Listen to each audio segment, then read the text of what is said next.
Hello, everyone. Welcome to this keynote on leading in a time of crisis, insights from a health plan CEO. I'd now like to welcome the moderator for this discussion, Susan Dempster, Senior Policy Fellow for the Robert J. Margolis Center for Health Policy at Duke University. Susan, thank you so much for being with us today. I'd now like to turn it over to you to get things started. Thank you so much, Aretha, and hello to all of you who are with us today for this terrific conversation.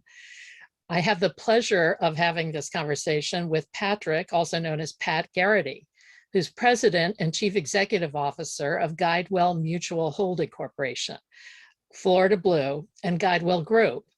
Guidewell is a mutual insurance holding company, and it's actually a family of forward-thinking companies focused on transforming healthcare. The holding company includes Florida Blue, Guidewell Connect, Online Health, Guidewell Health, Guidewell Source, Pop Healthcare, and Web TPA. Pat is active in a number of leading professional and community organizations. He's immediate past chair of the Florida Council of 100. That's a private, nonprofit, nonpartisan organization of Florida business leaders who advise the governor of the state on how to improve economic growth and the economic well-being of residents. Pat also serves as a member of the board of the National Institute of Healthcare Management, or NICM. That's a nonprofit organization dedicated to improving the effectiveness, efficiency, and quality of America's healthcare system. And finally, Pat also serves on the boards of the Pardee Rand Graduate School, America's Health Insurance Plans, or AHIP, and the Tampa Electric Company. Pat, it's terrific to have you with us today. Thank you, Susan. It's always a pleasure to be with you. Great. Well, as you heard, the topic is leading in a time of crisis. And to use the old cliche, times of crisis are also times of opportunity, as it turns out. So let's start by discussing some of the lasting effects that the crisis of the pandemic and the economic decline that accompanied it has had on your business. What would be the key areas in which you saw the largest changes and the most long-lasting changes take place? Well, Susan, it obviously was a complicated issue for everyone to deal with. I can tell you that just starting from when we began to learn about the pandemic and its impact, our number one thing was the safety of our employees and putting them in position to be able to serve our members as effectively as possible. So getting people home was our number one job right out of the gate. We moved over 90% of the company home to a remote setting. That really allowed us to be very, very capable of taking care of our membership. Our IT organization rallied dramatically and really helped us out quite a bit. Our communications team had to put in whole new processes for how do we connect this organization and keep us working together effectively. And so we did a number of things in that space. And I can tell you, we've learned many, many things through this process. We went into the pandemic with 1 million of our members able to access telehealth. And of course, now everyone accesses telehealth. So big change for the organization. We made it quickly. We had to educate a lot of people on how that would work. And so there's a lot of things that happened because of the pandemic that are now ingrained in the organization. From a communication standpoint, every week I do a video out to the company. We started also with audio interactions where 1,500 and 2,000 people at a time would be on a Q&A with me and with other leaders, because we obviously did this in many, many different settings. And now we're doing those through Microsoft Teams and Zoom and have very interactive sessions with our employees. People have liked these dramatically. Our engagement scores in the company in our core business, which was Florida Blue, which is our historic business, 88% engagement scores. Our overall business in the whole Guidewell enterprise, 85%.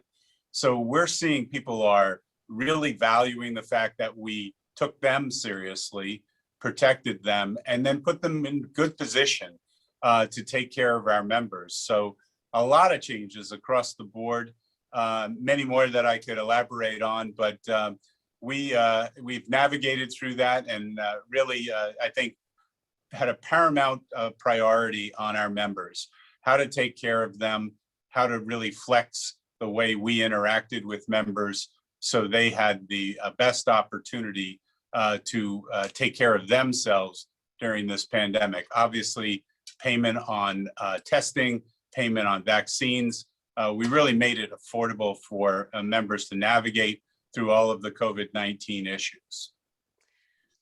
One of the really interesting lasting changes I think you've encountered is that where people want to work. And it turns out not that many people want to go back to the old life of commuting, working from an office. What have you found and what are your plans going forward in that vein? Well, Susan, we are absolutely in that space. And I will tell you, here's a place where I learned. I expected that overwhelmingly our people would say they want to be in a hybrid environment, that working from home and working from the office, they would like a mix of that. 70% of our folks told us they want to work from home on a full-time basis. And so we went into this saying we were not going to force people into a different setting. However, we're going to find out what that blend is over time, because surveys are interesting, right? If we had surveyed people before the pandemic, we would have had a very small fraction that would have said they wanted to be full-time working from home.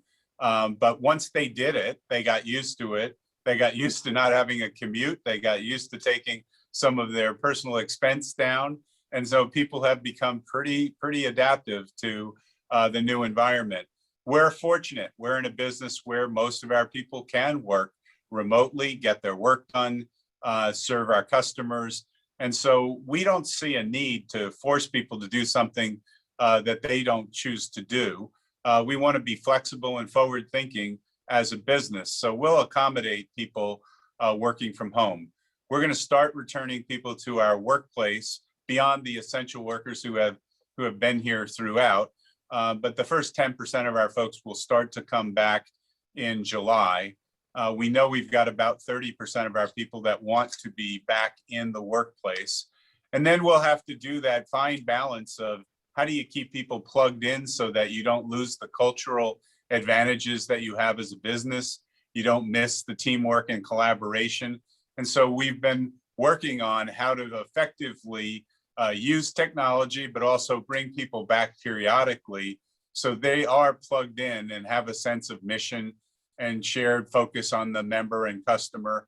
And so we don't want to lose any of those great advantages. What are you going to do with your real estate?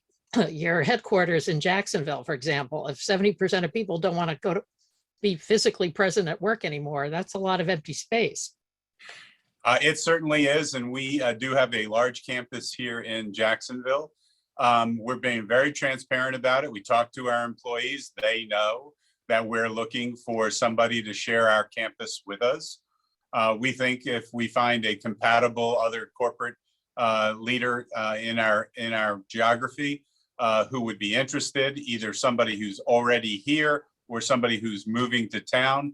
We've certainly let our economic development folks know that we've got a ready-made share of campus available as they recruit businesses to come to our area. So we haven't been shy about that. And we think it will be very workable to share our campus. And so that's a strategy that we have employed. You spoke a moment ago about the kinds of extra activities you undertook on behalf of members during the pandemic. What fundamental changes in the health insurance model and the way we pay for and provide healthcare in the US need to occur, do you think, in light of what we experienced in the pandemic? Yeah, Susan, thank you for the question. Lots of things that happened during the pandemic happened under this emergency kind of approach, as opposed to as planfully as we might be able to think about these things as we go forward. I can tell you, in the spur of the moment, when we were paying for vaccinations and paying to keep people covered, we extended people 2, 3, 4 months before they paid us. And some of those people left us with bills.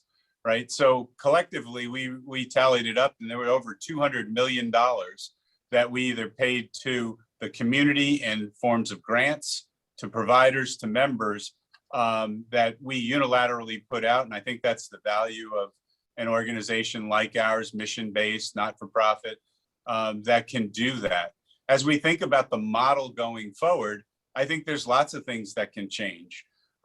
Flexing benefits, we've really got to work, particularly at the state level where we're regulated heavily, on looking at how do we flex benefits to give members what they really need. We know that there are needs that go way beyond what's traditionally defined as a healthcare service. And we think those benefits are useful when we're thinking about how to take care of people. 10 years ago, I arrived here in Florida and we made a declaration at the time that insurance was something we did, but what we were and what we aspired to be was a health solutions company. That's a much more comprehensive definition.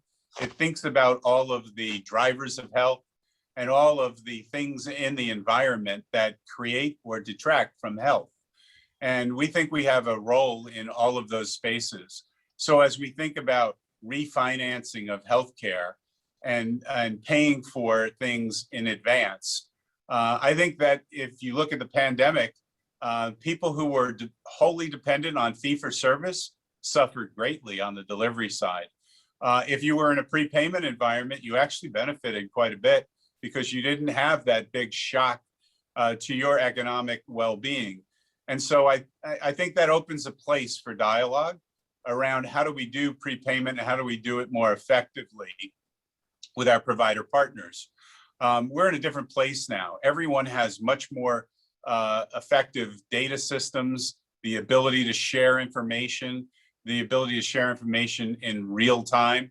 And so that whole use of data to fuel the trust that's necessary when you're in prepayment environments and when you're working with people around changing the care delivery model is absolutely critical. We've also made investments in home care because we think service at home is much more useful in the environment that we're in and have just emerged from. And we were ahead of the curve on that. We were invested in the home health space well ahead of the pandemic, which helped us. And telehealth is obviously here to stay. It probably won't continue at the levels that it needed to be at during the pandemic, but we think it will find its place, certainly significantly larger percentages than before the pandemic. So if you look at that and say, you know, more prepayment, more home care, more telehealth, and I think the time has really come for the merging of mental and physical health. And we invested in and are now majority owners of New Direction because we believe in that ability to merge the mental health and physical health. And the time, I think, has come on that. So it sounds as if you see the organization moving much more in the direction of what we used to call capitation and away from the prior model, essentially, as you say, of financing fee-for-service care. Yes, and you know, I think everybody on both sides of the equation have learned lessons. You know, the capitation, and I unfortunately am old enough to have lived through those phases, Susan, and capitation was a blunt instrument at one point in time. And it was sort of take it or leave it. And, you know, if you didn't do well, you were left holding the bag. I think now emerging data, the use of data, the real-time capabilities, the digitalization of what we do in our service delivery models gives everybody much more information so that you can real-time course correct in a way that in the old models you just couldn't do it, and people would hold their line on where the economics fell. I think people understand that both sides have to see this as a winning equation. It's a very short-term and short vision to think that one side wins, the other side loses. This really has to be about the best information at the point of attack in service of the member. We've got to be providing better quality. We've got to be doing that in a more efficient and effective way. And we need to be using the right services. So if someone's in a hospital, it needs to be because that's where they need to be taken care of. If we can do it in a step-down facility, if we can do it in their home, if we can send clinicians to the home setting, this is really much more about how to be patient-centric, how to be consumer-centric, and not how to serve the system where it happened to build all its resources. Is the Florida provider community ready for all of that, to move to prepayment models, to move care closer to patients and out of institutional settings? You know, Susan, the short answer to your question is yes, no, and maybe. It runs the gamut. Like any place, we have some providers that are ready to go. They're highly technical. They've invested in this. They've thought through how to step up and how to move forward. And then we have others that are literally, operating with the fax machine being one of the important technology tools in their office. And we know that's an antiquated way of looking at the interactions. One of our partners is Sanitas, a medical group that we brought to Florida from South America. They're a terrific partner, and they are very forward thinking. Let me give you an example. During COVID, they had a series of clinics that we used with them. They made one of them the COVID clinic for the geography.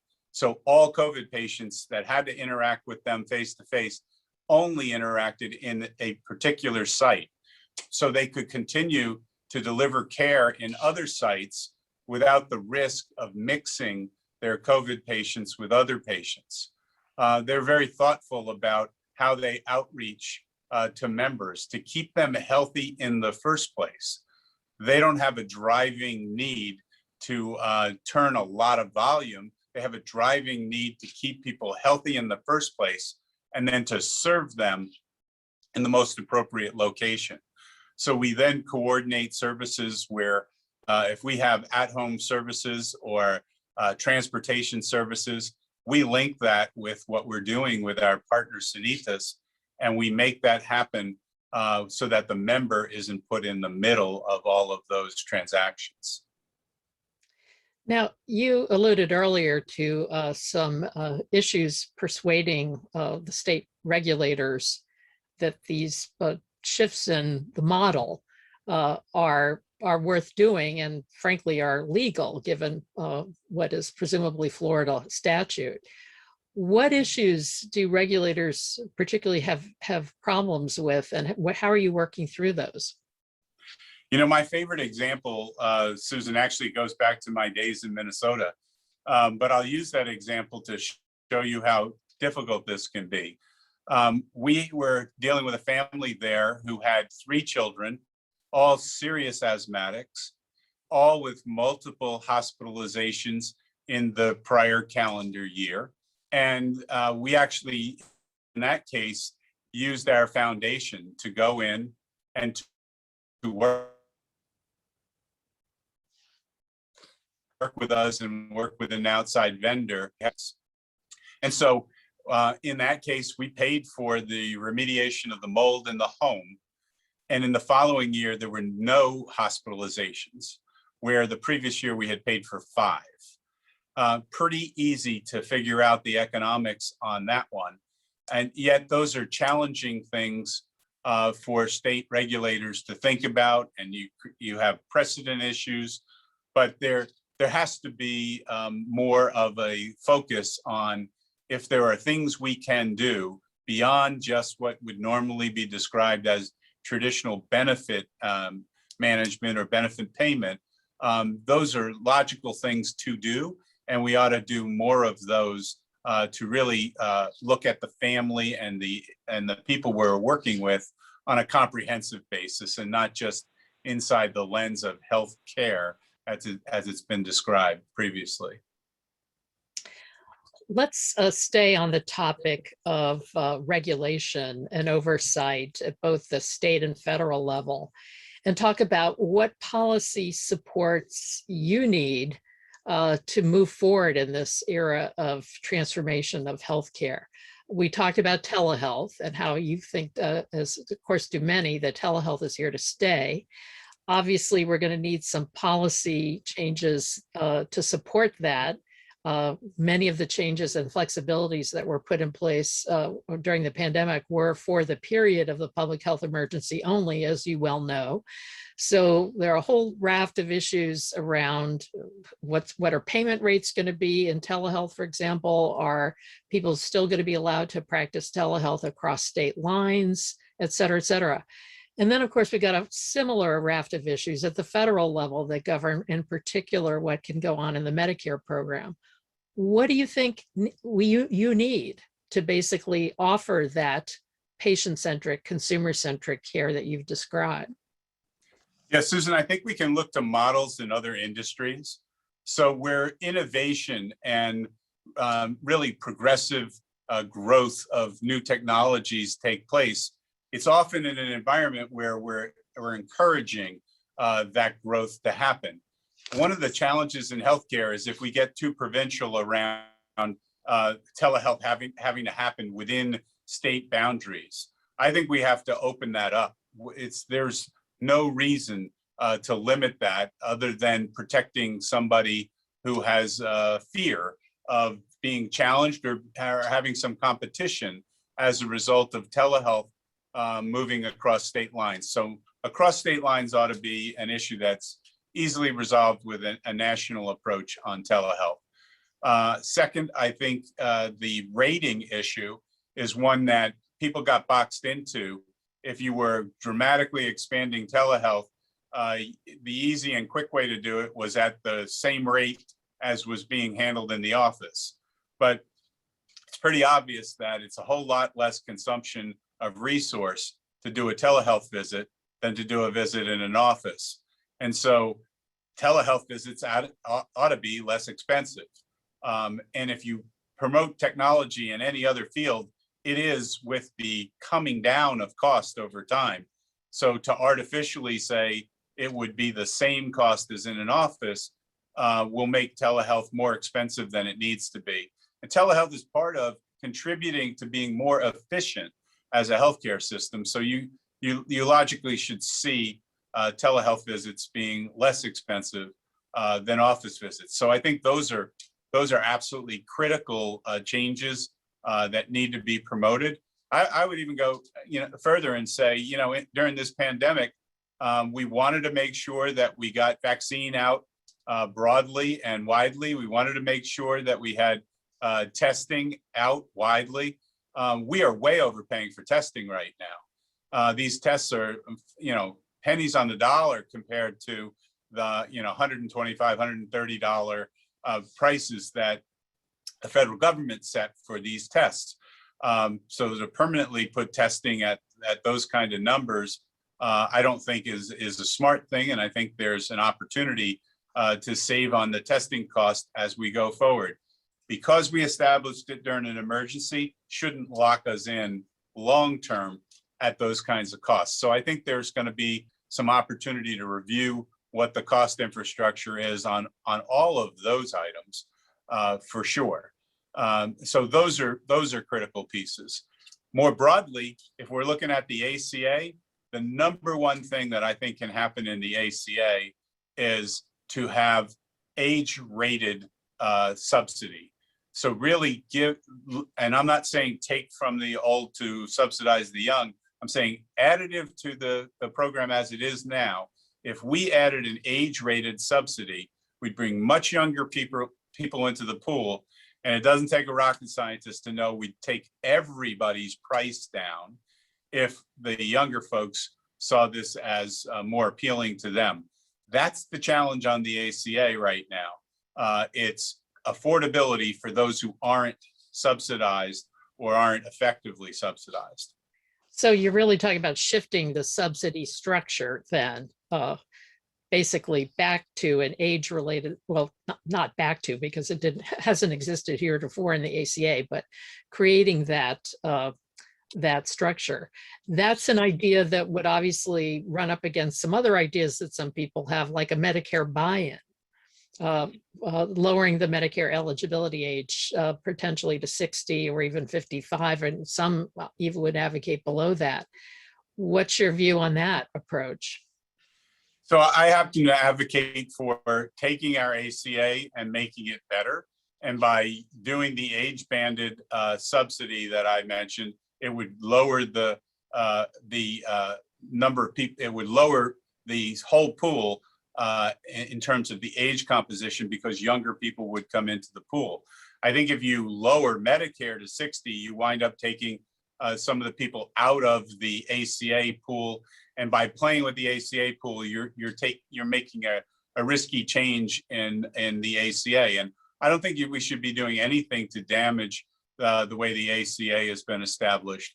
I also think you wind up running more cost into Medicare, and I'll leave it to others to opine, but it seems like we're spending enough at the federal level right now across a wide variety of issues. I'm not sure we can also absorb taking on more federal funding of the Medicare program. I want to go back to your point about telehealth payment rates going forward. The rejoinder from health systems to the observation that telehealth uses less resources and therefore providers should be paid less for telehealth. Their rejoinder often is, well, look, we can't close all our physical facilities. We're going to be living in a hybrid world for the indefinite future. We're still going to need emergency rooms. We're still going to need hospitals, et cetera, et cetera.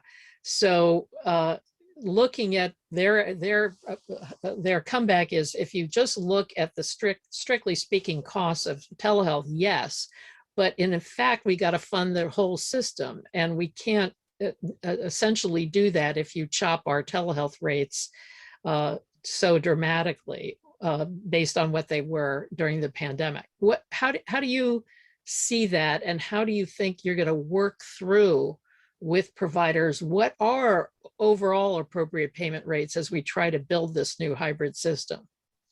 Yeah, Susan, I'm not proposing for a moment that these are simple changes, and in any set of changes, there are going to be things that will be viewed as wins and losses. This reminds me of the first conversation. I get the opportunity to go to the World Economic Forum as one of the health ambassadors there. And it was very enlightening to me to be talking to people from the developing world who were talking to people from the Western world, and who made the very candid observation: we do not want what you have. We want to leapfrog it. We want to be able to have community health workers and people that we know and trust in our communities. We can't support the number of hospitals that you have in your systems. We need to have hospitals for the folks who should be in the hospital, but we don't want to have as many as you have. And we want to use technology in a more effective way. And we really have the benefit of local growing of our crops, and our nutrition is different, and we exercise because that's the way our communities are set up. And so they went through this whole explanation that was really telling, because at the end of it, they said, we think you will have a harder time getting to the new model than we will.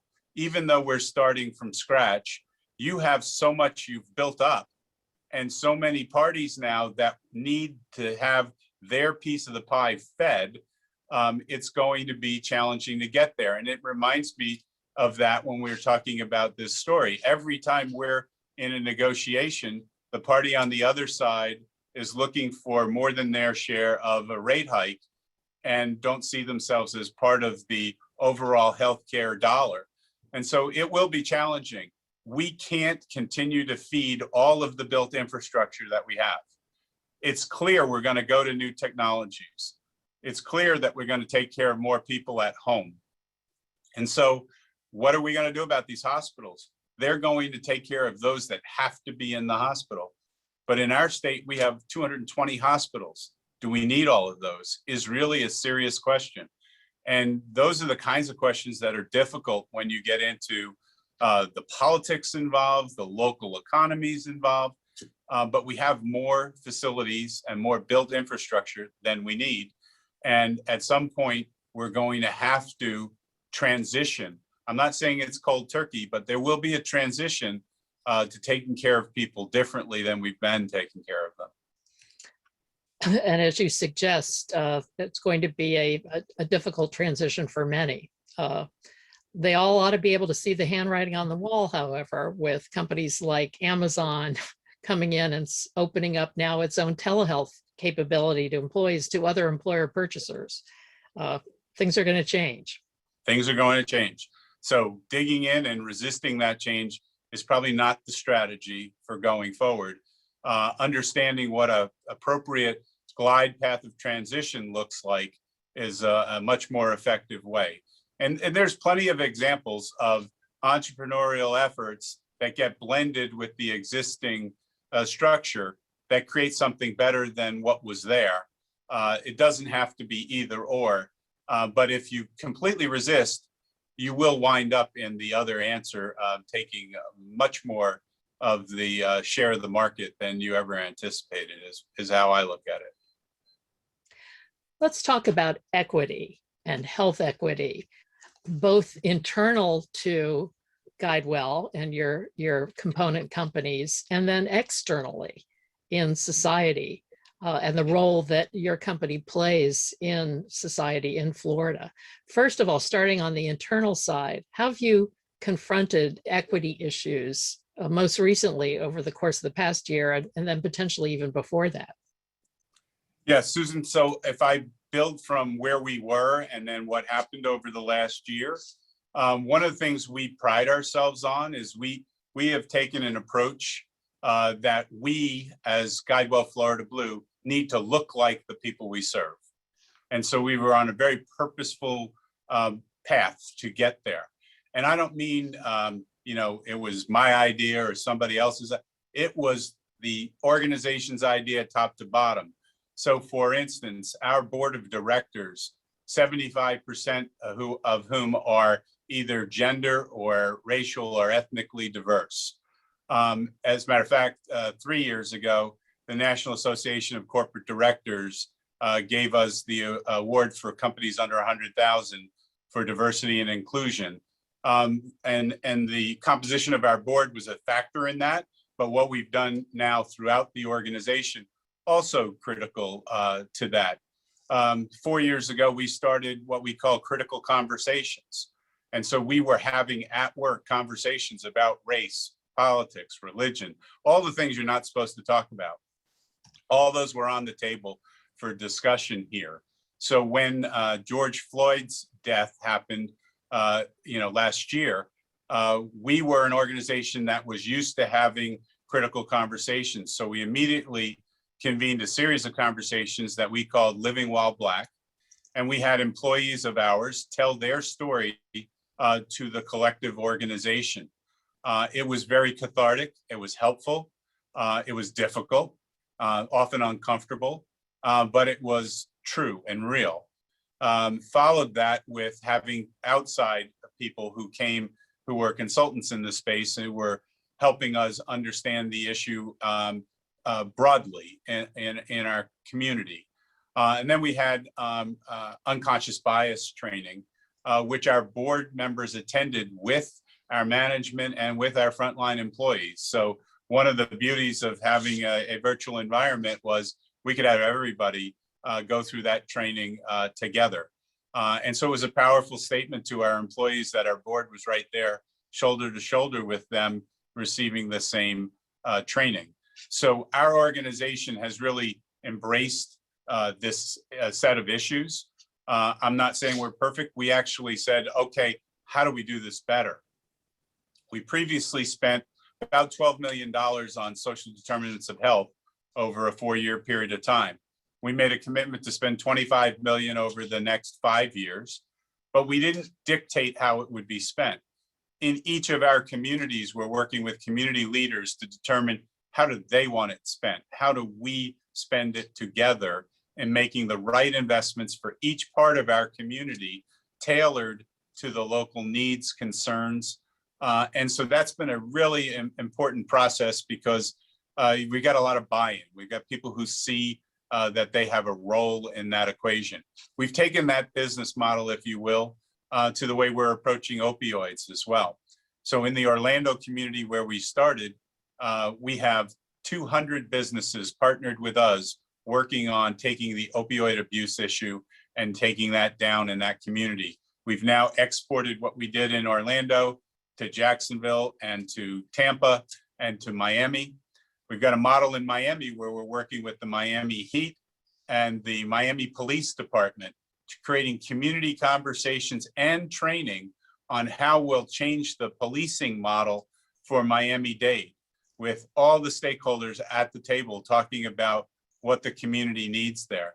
So we as a health solutions company see these as health issues in the broadest sense and see us having a role talking about community policing and talking about opioids in a community and talking about racial justice.